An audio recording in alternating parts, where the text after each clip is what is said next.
He's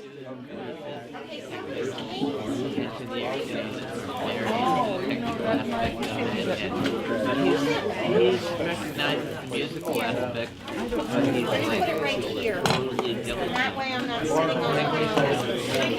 Okay, then I'm sitting. My book's a gift. License plate over there too, that he gave him. It's got a license plate. I see it down there. It says tailgate and die. Doesn't use any of the He had that on the back of his convertible. He had that in Virginia. He has like Number 8. suitcase And like what's on his customized, and he puts them in, but he textures them according to the.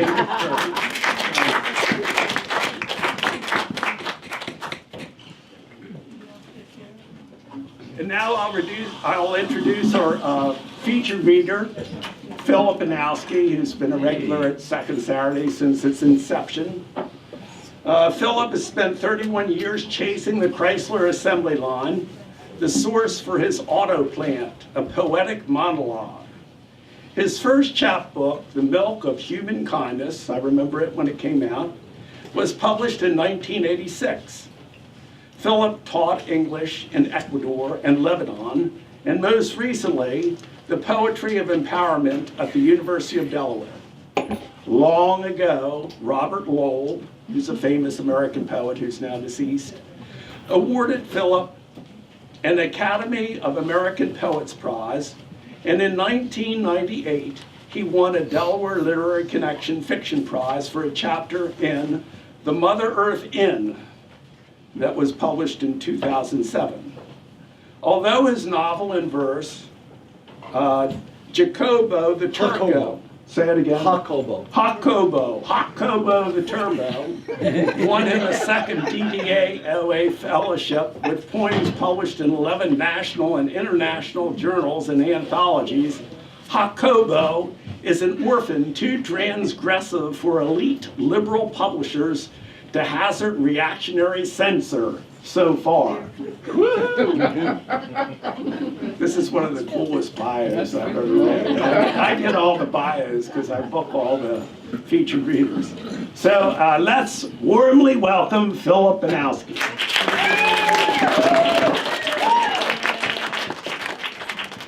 Sometime soon after I began working for Chrysler, I began to have this recurrent dream. Putting it together from all its variations, it goes something like this. It was in a kind of a huge gymnasium. A gymnasium in the classical as well as modern sense. You know, the whole school, not just PE. A sound mind and a sound body.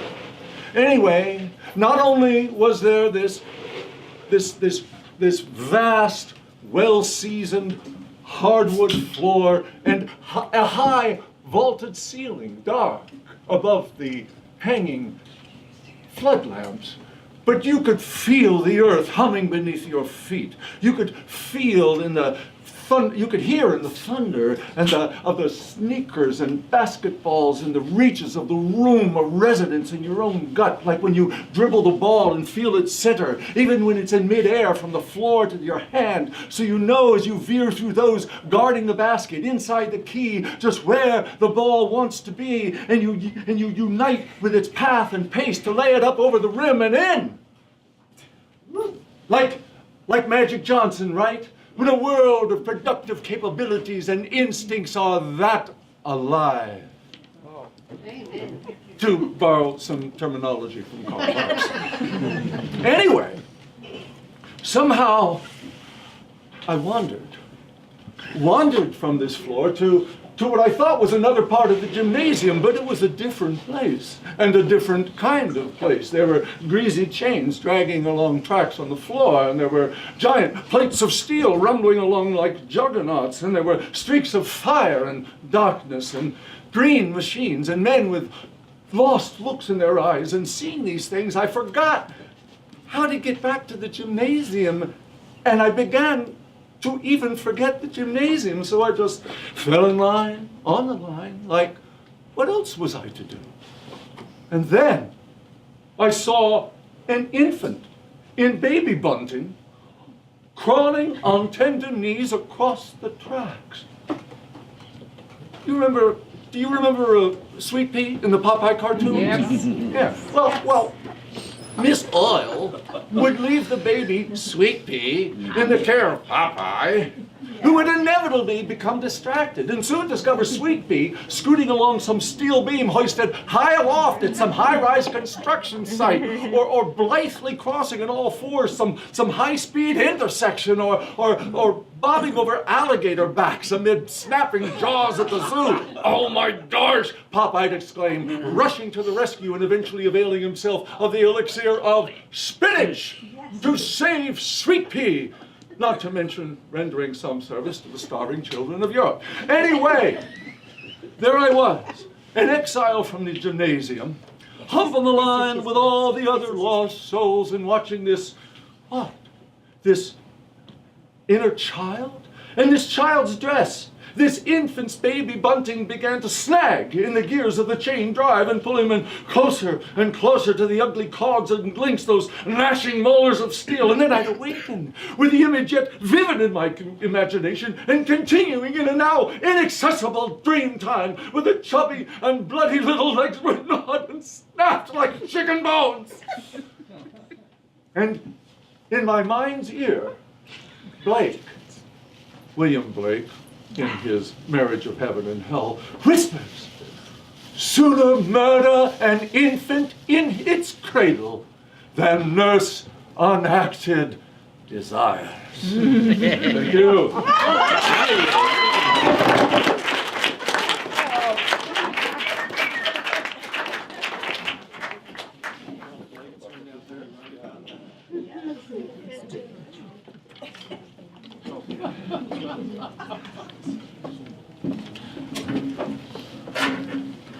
Can you hear me?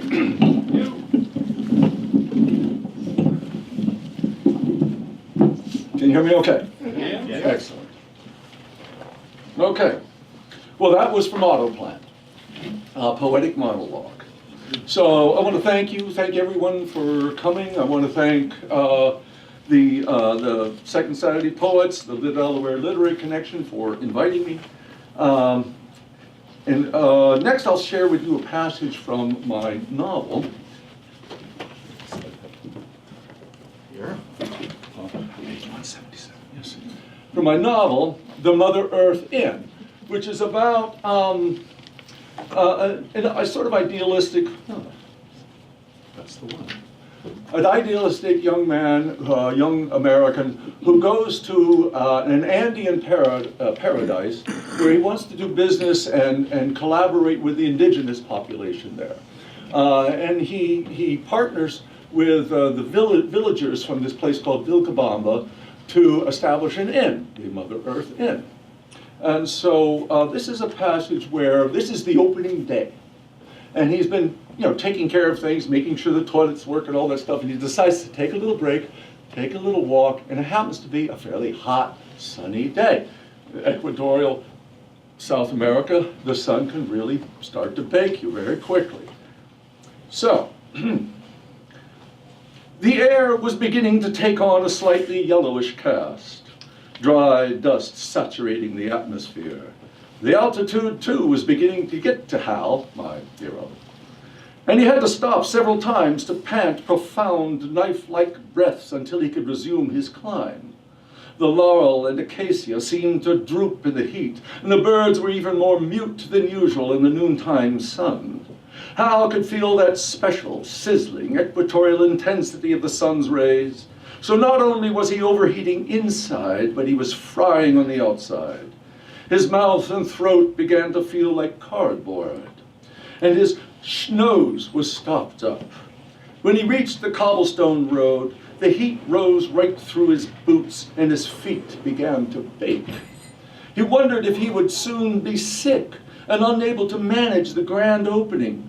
He would fail his Vilcabamba comrades and be humiliated before his expat compatriots, all those imperialists he felt superior to, who were surely now arriving. A horn sounded behind him. When Hal turned, he saw a Land Rover of considerably more recent vintage than his own, coming to a stop behind him. The windows were glaring, but the driver's window slid down. The driver spoke. "Need a lift?" It was Kevin Kors, the general manager of Coca-Cola Esmeraldas. "I do," answered Hal, and he climbed into the cab. On the floor was a red and white cooler. Kevin flipped up the top to reveal a dozen or so black bottles buried in shaved white ice. "Have a Coke," offered Kevin. Hal was dry, dizzy dry, throat coated with dying cells. "Sure," he answered. "Give me one." Kevin popped the cap, which gasped, flute-like. The bottle was ice-hard and inviting with its bustle-butted shape. He tilted it to his mouth, center of gravity shifting throatward. It frothed into every parched crevice of his mouth and burned the ridges of his tongue. A blaze of unslaked thirst called out, and Hal took another swig, which coated his belly with cool glaze. "Man," exclaimed Hal, "that's the real thing."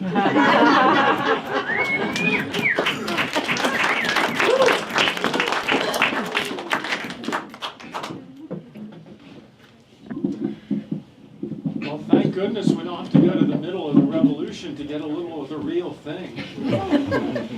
It's a setup. It's a setup for something that comes later. You know, the Coca-Colas go down into the jungle and the oil comes right out, you know. Oh, yeah. That's what There it you is. go. And I'll share with you a few poems from Jacobo the Turko, the novel in verse that earned me a DDOA, Established Artist Fellowship. The work traces the misadventures of Jacobo, and a young Ecuadorian of indigenous and Lebanese ancestry who pursues the American dream working at the beaches of Rehoboth, only to be deported to Lebanon, where he has never been, and eventually imprisoned in Guantanamo. We begin with Jacobo Not Home Now meets Layla. The poem is set in Delaware after Jacobo has escaped a raid by ICE agents on a Sussex County chicken plant and gets rescued by an African-American artist and marijuana farmer, Uncle Pops. Uncle Pops drives Jacobo to his home in Wilmington, where he takes care of a teenage ward called Layla. It has an epigraph.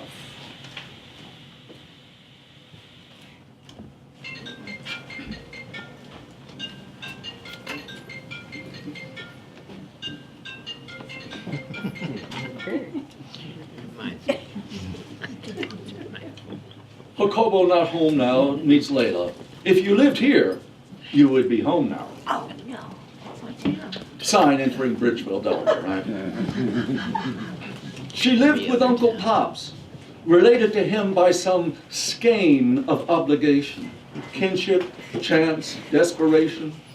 Theirs was an orphan street, discontinued beyond their one block by a century of municipal inattention, which pleased Uncle Pops, for here was where, quote, "don't too many people know your business." His business being marijuana and painting pictures from his third-floor studio of neighbors changing tires, tending gardens, or homesteading behind plywood and balloons of graffiti. Snitches get stitches. I'd spent the day of my rescue showing Uncle Pops how I could hack marijuana with a machete, and then we'd driven to Bridgeville where he showed me that sign and laughed. "If you lived here, you would be home now." I thought he meant to dump me. But he drove on, and the farther we drove north, and the more Uncle Pops lectured on towns that memorialized old world cities, a rejected king, a martyred president, and settlers who stole their homes from the Lenni Lenape, the more I felt Uncle Pop's wheels spin me into his skein. Then I met Layla, who made me feel the tug of a terrifying attraction, too far to fly the spark of satisfaction. As once on high Imbabura, trekking a path I thought was homeward, with anticipation rushing me onward as I rounded an enormous stone, but came upon a cliff edge, with my village far below, a tiny wrinkle drawing me on into flight. So I yearned for Layla, but she was eyeing me the way the Lenni Lenape must have eyed those who came ashore with helmets and horses, even though I was half Indian myself. Thank you. Ice finally catches up with Jacobo and deports him to Lebanon, where he is taken in by a sympathetic Palestinian who plots an escape from the Burj al-Barajni refugee camp to Turkey, and then Norway, right in the middle of the Hezbollah-Israeli war of 2006. This tale of Jacobo's kidnapping, lost and lost, is written in Onega stanzas, sonnet-like tetrameters made famous by Alexander Pushkin in his novel in verse, Alexander Onega.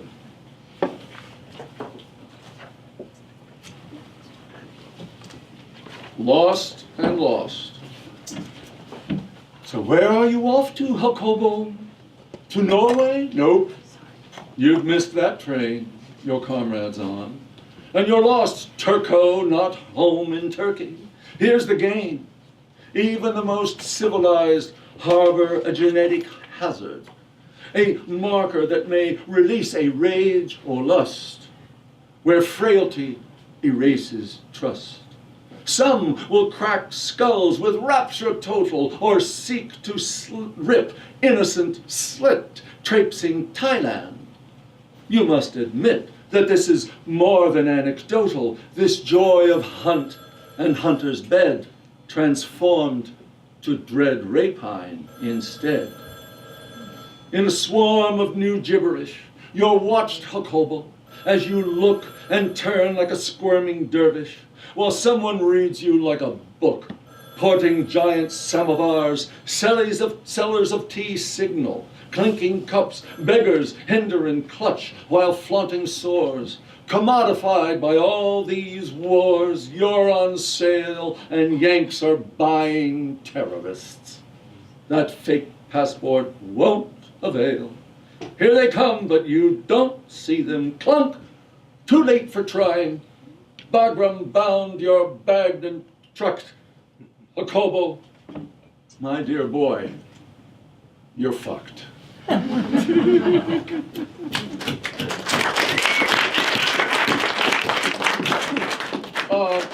From Turkey, Jacobo was taken to Bagram base in Afghanistan, where he is tortured, watered, made awarded, and then transferred to Guantanamo prison in Cuba. And this is his arrival, called Arrival at GTF Guantanamo. From phantom sleep, bats harass me with steel-winged moire, the crosses of a cage of cages. At intervals, snagged in mesh, move orange shapes with beards. Beyond, a wall of nowhere, cactus, hills decomposing in colorless mirage. For sanity, I imagine the coral manillas that wrap my mother's wrists. Beware, Jacobo, the jaws of a hungry world, she said. Nuestra Señora, salve-me. My groin throbs with piss, but I've nothing but a shin-high pipe that slopes from cage to page. I claw the wire, embed my face, whisper, Ein mir had. Like his finger hushes me, then arcs down to something jutting from our mutual pipe. I begin to weep, not sure if for the kindness or the degradation. Wain Anna, I ask, and my friend who caricatures ooh and ah, cool, bah. But suddenly, a 10-foot pile driver stomps our piece. Insect heads, black as ants, a battering shield, scream, comply. crashing the gate and hitting me with a ton of yanking. Down I go, my limbs are theirs to levitate or bend me to a prayer or bullet to my brain. But as once I stood in a football field for a popular, watching the big bull pestered by some fool 10 meters away, and his big head swung out, black eyes targeting mine, and my legs turned me in spite of all daring and ran me out of there. So now I flinch, and heavy hands heave my defiant face into the ground. Just wait till the guy who's got my balls find out I've pissed myself. Ow! Allah give you strength, brother. Blindfolded, bound, delivered double time somewhere where I'm raised on shackles, just like the chickens I once unwinged and locked to a roof beam, toes scratching for a toe hold, shoulders unhinging. One tug and I'll drop. Wow. Thank you.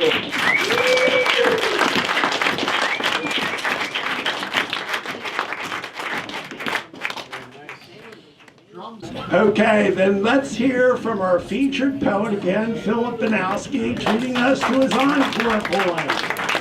Go, Phillip.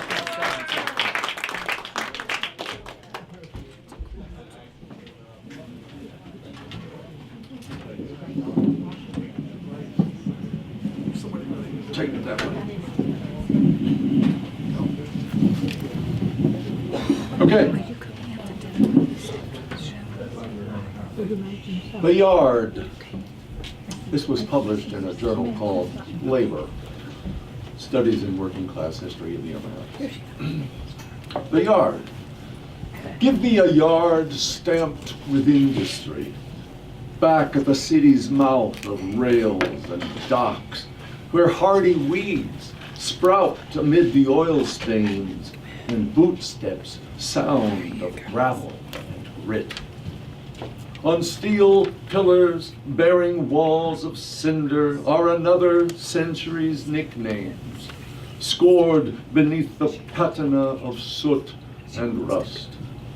Cold swirls rubbish in the corner where bare hands once pinched cigarettes or pissed to a chorus of wisecracks. But for a few clouds stretched by the wind into scars, the sky is icy blue.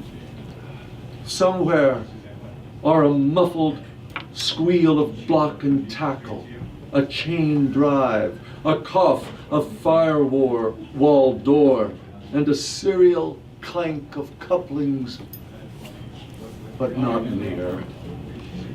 Generations filled the wetland, built the birthright. Oh, to grime and bruise my hands there once again. Thank you. Yeah.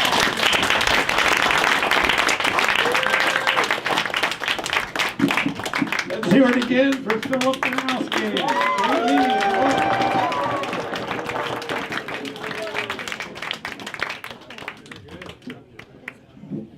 Thank you all for coming, and we hope to see you all in April. You remember Sweet Pea in the Popeye cartoons? Miss Oil would leave the baby Sweet Pea in the care of Popeye, who would inevitably become distracted and soon discover Sweet Pea scooting along some steel beam hoisted high aloft at some high-rise construction site, or blithely crossing on all fours some high-speed intersection, or bobbing over alligator backs amid snapping jaws at the zoo. "Oh my gosh," Popeye exclaimed, rushing to the rescue and eventually availing himself of the elixir of spinach to save Sweet Pea, not to mention rendering some service to the starving children of Europe. Anyway.